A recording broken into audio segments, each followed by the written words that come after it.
Ang alamat ng Pilipinas. Noong unang panahon ay wala pang tinatawag na bansang Pilipinas. Mayroon lamang maliliit na mga pulo. Noong hindi pa rin ito bahagi ng mundo, ay may nakatira ditong isang higante. Ang kuweba niya ay nasa kalagitnaan ng dagat Pasipiko. Kasama niyang naninirahan ang kanyang tatlong anak na babae na sina Minda, Luz, at Bisaya. Isang araw, kinakailangang umalis ng amang higante upang mangaso sa kabilang pulo. Kailangang maiwan ang tatlong magkakapatid kaya pinagsabihan niya ang tatlo. "Huwag kayong lumabas ng ating kuweba," ang bilin ng ama. "Diyan lamang kayo sa loob dahil may mga panganib sa labas. Hintayin ninyo ako sa loob ng kuweba." Nang makaalis na ang amang higante, naglinis ng kuweba ang magkakapatid. Inayos nila ito mabuti para masayahan ang kanilang ama. Subalit, hindi nila katulong sa paggawa si Minda. Hindi ito masunurin sa ama. Lumabas pala si Minda at namasyal sa may dagat. Hindi man lamang nagsabi sa mga kapatid. Tuwang-tuwa si Minda na naglalaro sa mga along nang gagaling sa dagat. Namasyal siya at hindi niya napansin na malayo na pala siya sa kanilang kuweba. Habang siya ay naglalakad, isang napakalaking alon na masasabing dambuhala ang lumamon kay Minda. Nagsisigaw siya habang tinatangay ng malaking alon sa gitna ng dagat.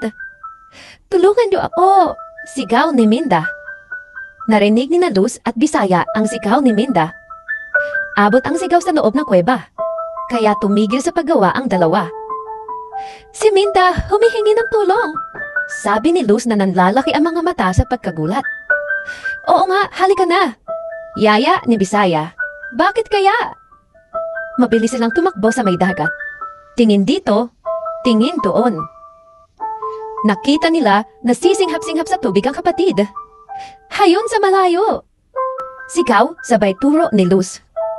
"Hindi marunong lumangoy si Minda ah," sabi ni Bisaya at tumakbo na naman ang dalawa. Sabay iyak ni Luz. Mabilis nilang nilusong si Minda. Malalim pala doon. Inabot nila ang kamay nila sa kapatid. Pati sila ay nadala ng dambuhalang alon. Kawag, sipa, taas ng kamay, iyak, sigaw, at walang tigil na kawag. Sa kasamaang palad, ang tatlong dalagang higante ay hindi nakaahon. Nang dumating ang amang higante, nagtataka siya kung bakit walang sumalubong sa kanya. Dati-rati ay nakasigaw na sa tuwa ang tatlo kapag siya ay dumarating. Ngunit, wala ang tatlo sa kuweba. Ni isa ay wala roon. "Saan kaya nagtungo ang tatlo kong anak?" tanong niya sa sarili. "Saan kayo? Luz, Minda, Bisaya?" Walang sumasagot. Hinanap niya sila sa paligid, ngunit wala sila roon. Pinuntahan niya ang ilang malapit na pulo, pero ni anino ay wala. "Baka may pumuntang tao at dinala silang pilit," sabi ni higante sa sarili. Biglang umalon at dumagongdong. Napalingon ng ama at naisip niya na baka nalunod ang tatlo.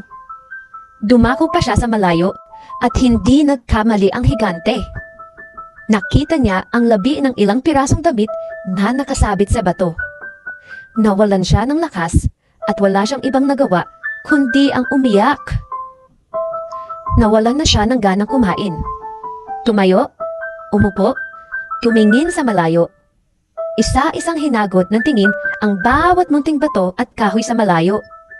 At sa pagod at lumbay, napahilig siya sa isang bato at tuluyang nakatulog.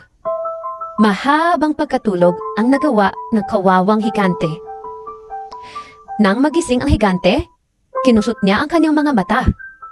May nakita siyang wala doon dati. Tumayo bigla at tinignang mabuti. "Ano ito? Saan galing ang tatlong pulong ito? Sila kaya ang tatlong ito?" tanong sa sarili. "Ang tatlong pulong ito nga ang aking mga anak. Sina Luz, Minda, at Bisaya ito," ang sabi niya ng malakas. At mula noon, tinawag na Luzon, Visayas, at Mindanao ang tatlong pulo. Dito nagmula ang bansang Pilipinas. Ang teorya ng bulkanismo. Ang teoryang ito ay mula kay Bailey Willis, isang kilalang heologo.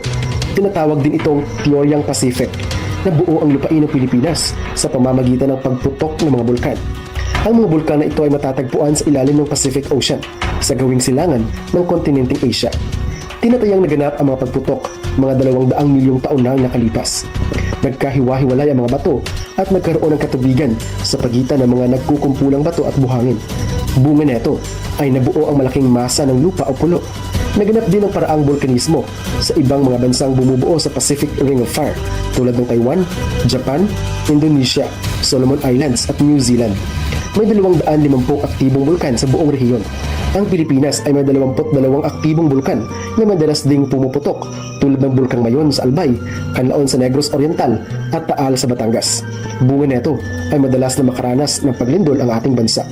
Mula pa rin sa teoryang ito, ang pagkakaroon ng mababaw at malalim na dagat at mga karagatang naghihiwalay sa Pilipinas at Asia sa kontinente ng North at South America tulad ng Pacific Ocean. Coral Reef Formation.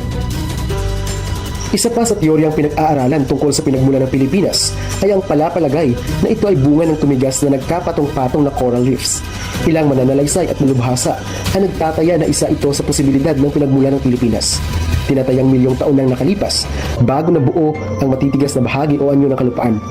Mula sa ilalim ng dagat ay unti-unting napapatungan ang coral reef ng panibago hanggang lumitaw at pinamahayan ng iba pang mga nabubuhay na organismo tulad ng bulate, talangka, ibon, damo, halaman at iba pa.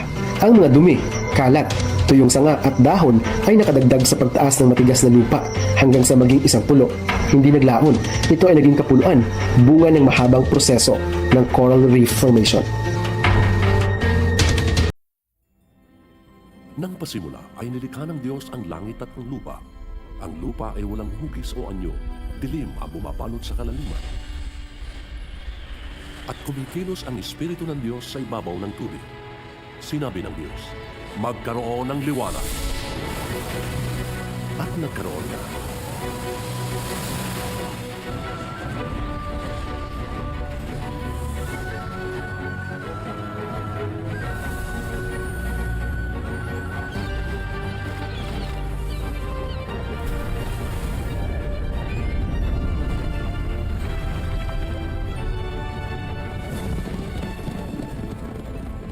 Nilikha nga ng Diyos ang langit at ang lupa at ang lahat ng bagay na naroroon. Pagkatapos, ginawa ng Panginoong Diyos ang tao mula sa alabo. Hiningahan niya sa ilong at nagkaroon ito ng buhay. Nilalangga ng Diyos ang lalaki at babae ayon sa kanyang larawan. Pinagmasdan ng Diyos ang lahat niyang ginawa at lubos siyang nasiyahan.